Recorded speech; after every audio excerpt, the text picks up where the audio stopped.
Desde chicos, lo primero que nos preguntamos es ¿por qué? Una pregunta que nos acompaña toda la vida. ¿Por qué? En el bar, en la calle, en el trabajo, en el subte, en el taxi. ¿Por qué? La ciudad, el país y el mundo más allá de la coyuntura. ¿Por qué? La pregunta de siempre con la profundidad que la actualidad a veces nos hace perder de vista. ¿Por qué? Así de simple, así de profundo. Graciela Fernández Mejide se pregunta ¿por qué? El 1110. Buenas tardes, buen domingo. ¿Cómo están ustedes? Hola Pablo, buenas tardes. Hola Graciela, ¿cómo andas? ¿Bien? Sí, razonablemente bien. ¿Cómo te está tratando este fin de semana largo? Bien. Hoy Bien. te tocó venir, pero bueno. Bueno, pero ya voy a descansar, no te preocupes. En cuanto puedo. Pablo tiene algo que decirnos y después yo les cuento de qué va hoy el tema. Ya saben, como todos los domingos nos acompaña Grupo Techin. Para promover una Argentina con más y mejor industria, el Grupo Techin creó ProPymes. Este programa acompaña la mejora en la competitividad de sus pymes, clientes y proveedoras. ProPymes, el compromiso de Techin con su cadena de valor. Y si quieren comunicarse con nosotros, a nuestra cuenta de Twitter, @porqueprograma, o a nuestro mail, porqueprograma@gmail.com. Estamos en plena campaña. No hace tanto que se definieron y que se anotaron las fórmulas que va a haber de los distintos partidos.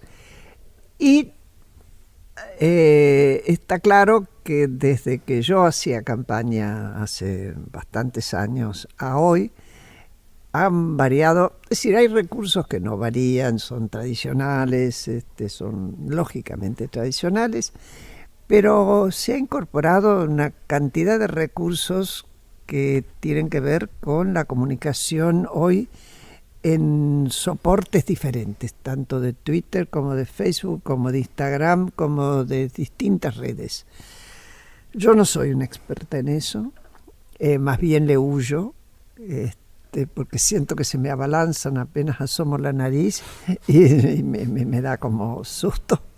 Pero para eso invitamos, y esto Pablo trabajó y consiguió, y agradezco que hayan venido, dos especialistas. Una es Carolina Ortega.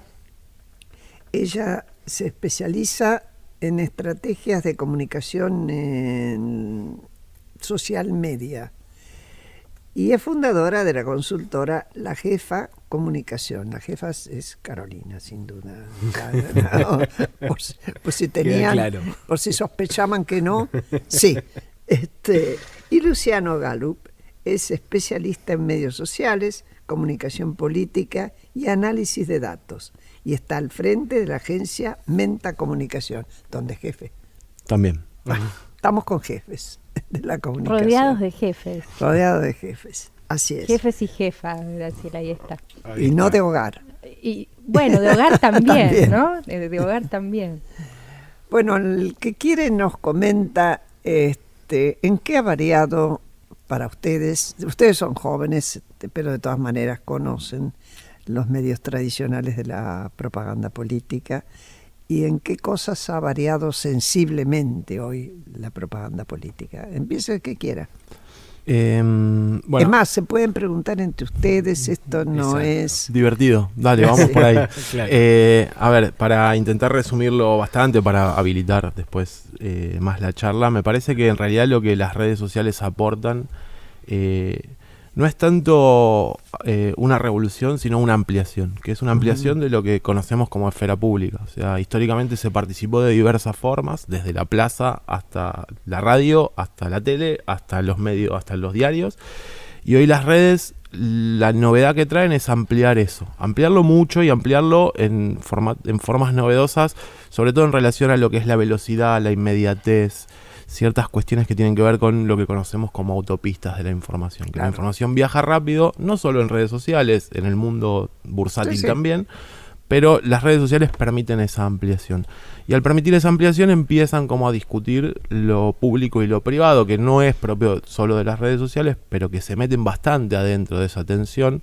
Y lo vemos bastante en cuestiones vinculadas a participaciones políticas novedosas. Por ejemplo, todo lo que tiene que ver con feminismo, ni una menos, disputas alrededor de cuestiones de violencia que históricamente estaban más vinculadas o más escondidas o más tapadas en ámbitos privados, y las redes permiten conectar solidaridades.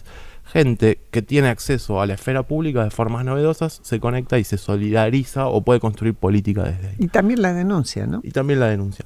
Me parece que la novedad es un poco esa, en términos de que la política tiene que ir a buscar nuevos votantes que participan de otra forma. O sea, participan distinto, tienen menos compromiso. Pero ahí son los mismos votantes a los que aspira, solo que participan de otra manera, sobre todo los más jóvenes. Exactamente. Me parece que va un poco por ahí, y ahí habilito a que Caro también... Sí, retomando lo que bien comentaba Luciano y parafraseando ahí a un título de un libro de Julio Bell, que es como una ampliación del campo de batalla, ¿no?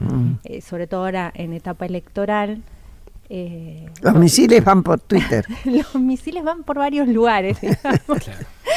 Pero sí hay una ampliación de ese campo en el cual hay que salir a captar al votante, hay que salir a captar la atención, y con un cierto imaginario de horizontalidad, en el cual, bueno, un usuario que tal vez está en el living de su casa en Claromecó está discutiendo a la par de un analista político que tiene su programa de TV en horario principal, o que hace un mano a mano con el propio candidato, ¿no? Entonces eso también pone en juego los egos de los candidatos, que estaban muy acostumbrados, digamos, a salir lindos en los afiches y a estar en situaciones muy cuidadas, incluso yendo a alguna visita, ¿no? En territorio. Uno que está acostumbrado, también me ha tocado mucho trabajar en lo que llamamos dentro de la comunicación política. Voy a hacer confesiones para que el público también conozca un poco cómo es la trastienda de la cuestión. Claro. Lo que le llamamos no las avanzadas, que es eso en el cual el equipo que trabaja con el candidato va antes al lugar y empieza a chequear, bueno, si el candidato va a visitar acá, en qué situación se va a encontrar, cuáles son los pros y los contras de la visita, cómo posicionarlo lo mejor posible dentro de la situación y de la circunstancia, elegir lo que llamamos la locación. Bueno, en esas circunstancias los candidatos podía pasar que algún vecino increpara, que es más complicado. Hoy en las redes sociales está en juego su ego todo el tiempo. Y la segunda cuestión es que en estas cuestiones de territorio, ahora todos tenemos acceso, gran parte de los argentinos, a un smartphone, a un teléfono celular inteligente que tiene camarita, la cual cualquiera puede fotografiar o hacer video de cualquier circunstancia, y enseguida eso tiene una repercusión enorme, de la cual hay otra instancia, que es los medios tradicionales se apropian de esa agenda y la reproducen ad infinitum, ¿no? Entonces, ya no hay tanto control también del equipo de comunicación. Tenemos más trabajo, exacto, digamos. No sé qué opina Luciano. Y el control es tendiente a cero. O sea, antes la política elegía cuándo hablaba, cuándo no, elegía cuándo interactuaba y cuándo no. Hoy todavía, Más o menos. Sí, más o menos en términos de, bueno, yo elijo cuándo hablo, pero en líneas generales no elegís cuándo te hablan, porque las redes te obligan a estar las 24 horas recibiendo demandas, recibiendo saludos, pedidos, demandas, insultos.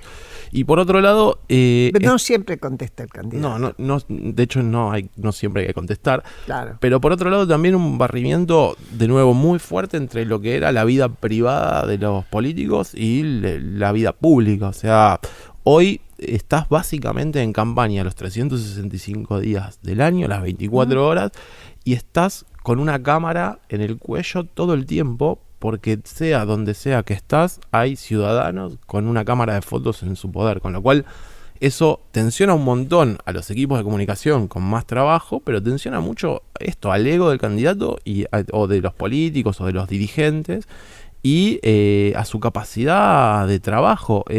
es bastante insalubre estar Sí. en el ojo Oh. de la tormenta todo el tiempo. Decímelo a mí. Me pasé 8 años de Claro. campaña todos los años. Claro. Y no había todo esto. Y todavía no había, claro. No había todo esto, pero de todas maneras había que acostumbrarse.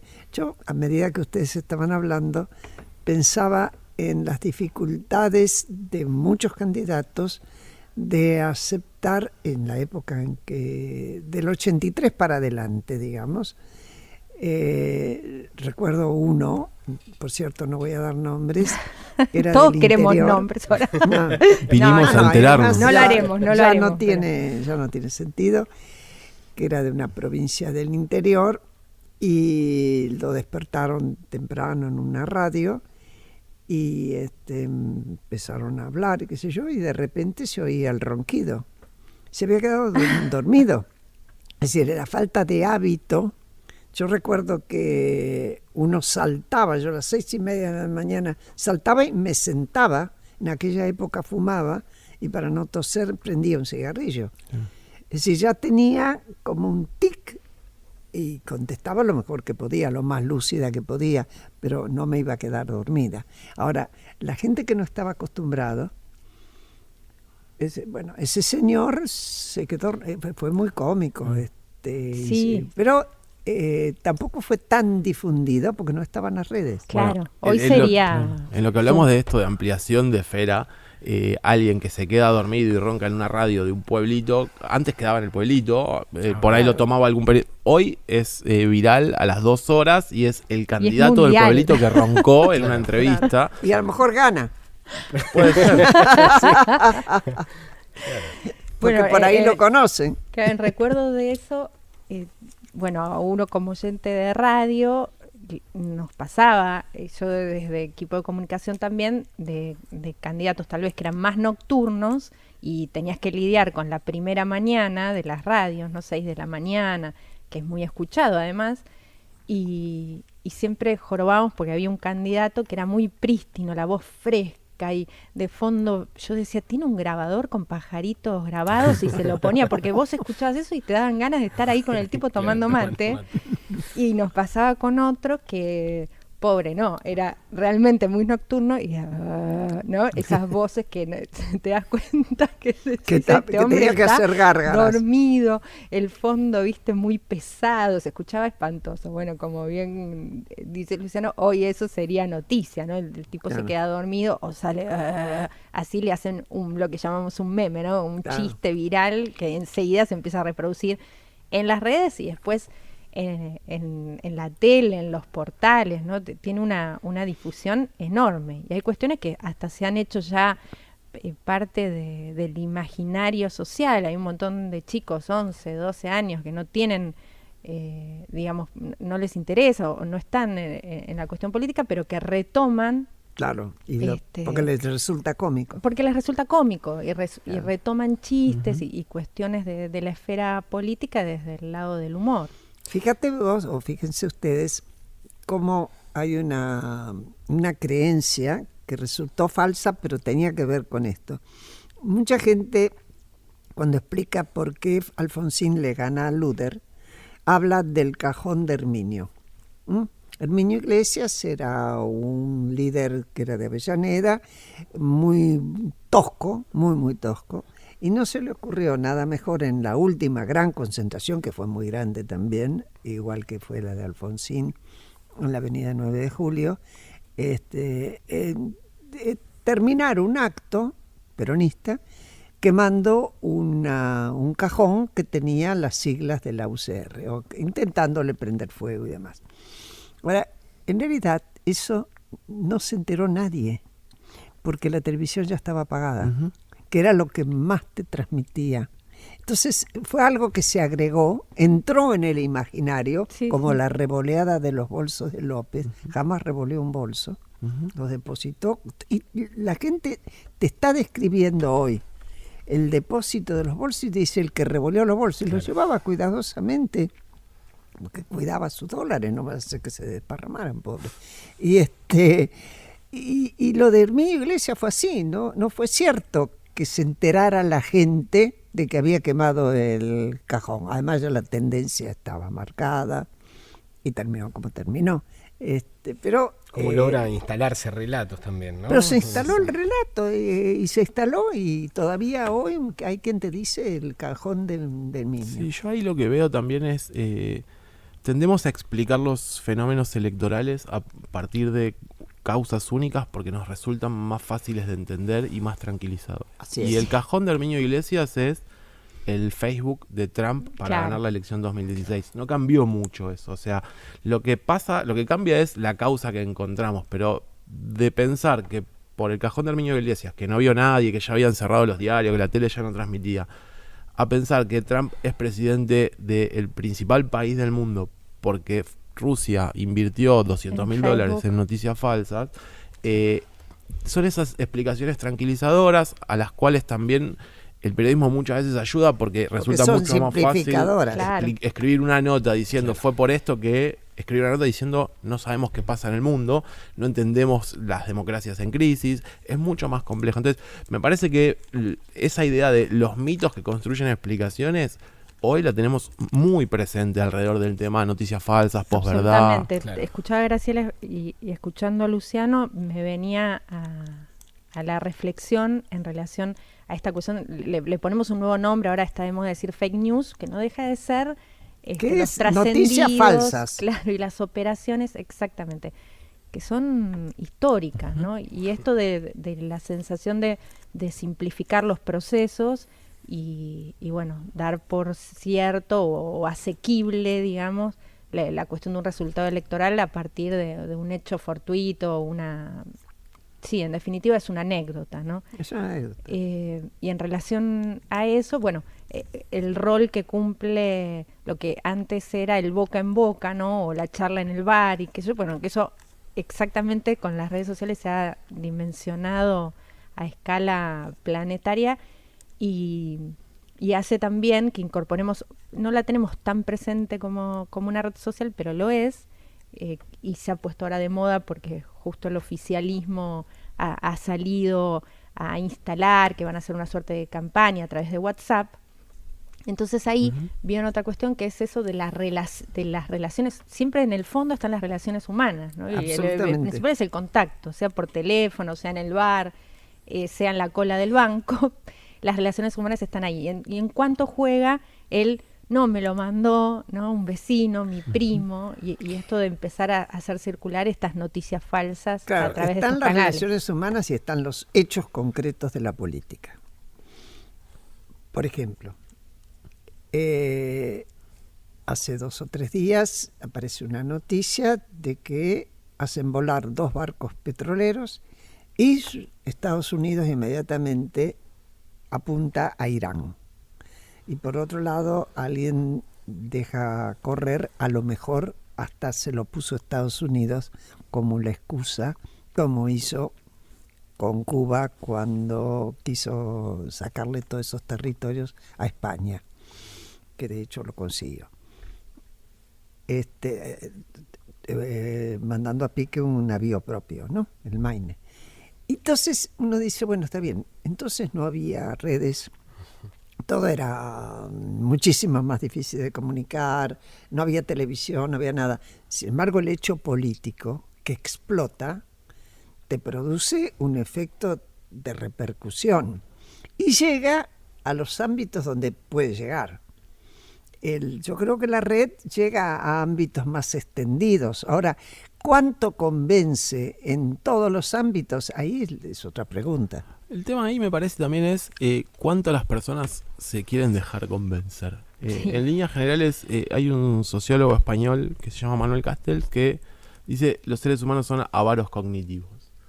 Tienden a no querer ver, leer, consumir información que va en contra de lo que piensan, sino que en líneas generales tienden a reforzar lo que piensan. Y los estudios en comunicación desde la Segunda Guerra Mundial en adelante demuestran que cambiar hábitos, cambiar opiniones, cambiar intenciones de voto, cambiar formas de pensar es muy difícil y que en líneas generales las campañas, las electorales, las campañas de comunicación tienden a no cambiar formas de pensar.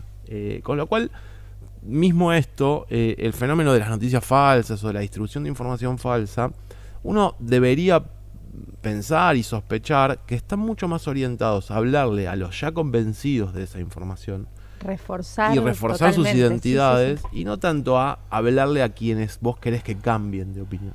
Y lo ves también en los análisis de consumo, cuando vos ves quiénes consumen quiénes consumieron noticias falsas durante la elección 2016 en Estados Unidos. Los que consumieron noticias falsas eran los que estaban más en los extremos de la polaridad. Los más fanáticos de Hillary en mucho menor medida y los más fanáticos de Trump en mucho mayor medida.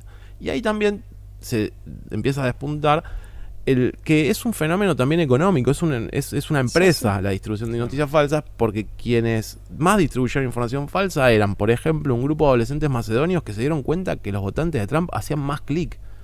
Y querían ganar cada plata. clic es dinero. Claro. Con lo cual decís, en la red. Nada, vieron el negocio y lo llevaron a cabo sin tener un compromiso ideológico con el Tea Party. Lo mismo lo hubieran hecho con otros. Exactamente. Con lo cual me parece que ahí esta idea de que a los humanos tendemos a cambiar de opinión de forma muy volátil es bastante dudosa o difícil de comprobar. De hecho, cuando vos empezás una campaña y ya es un partido que ha funcionado, lo primero que te aconsejan hacer, hay dos cosas.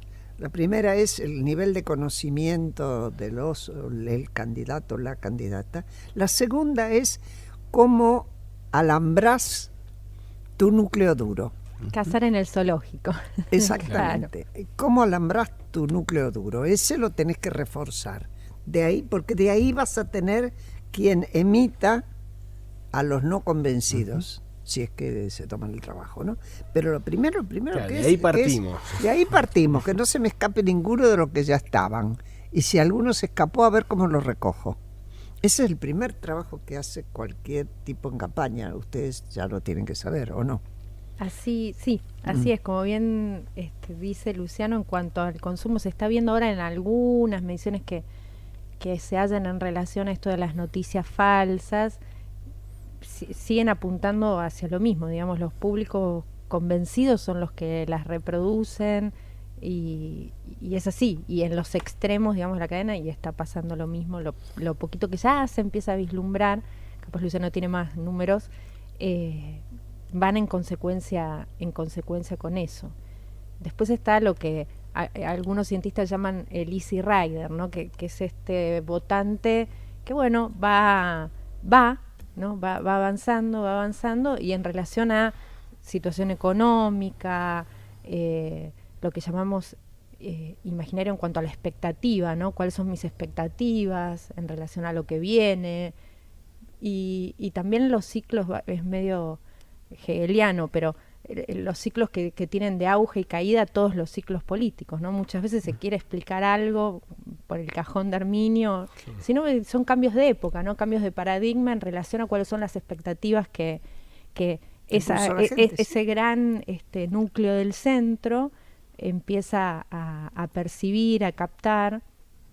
No es que ni los medios de comunicación ni nosotros como profesionales de la comunicación estemos exentos de la cuestión y que digamos, bueno, hacemos lo que podemos, pero también tenemos algún tipo de responsabilidad en relación a cómo se van planteando estas expectativas en la sociedad.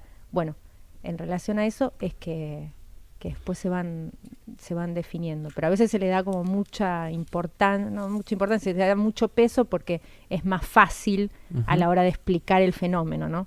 ¿Qué cosa es más fácil? Y es más fácil agarrarse de esto, del cajón de Herminio, o lo que sería hoy una fake news, no sé, Entiendo. López revoleando el bolso, o en relación a, no sé, a la cantidad, por ejemplo, se ha impuesto porque es muy gráfica la oración del PBI robado. Más allá de uno esté de acuerdo o no con la anterior administración, si uno pone en números lo que es un PBI de un país, o sea, es imposible, el sistema, digamos, internacional no tiene cómo blanquear esa cantidad de dinero, no hay manera. Y bueno, pero es una cuestión muy gráfica y la gente lo repite y sin ninguna duda. Se ha instalado como una... Es un hecho. Ahora, Hay un PBI ahora robado. Seguimos después de la tanda.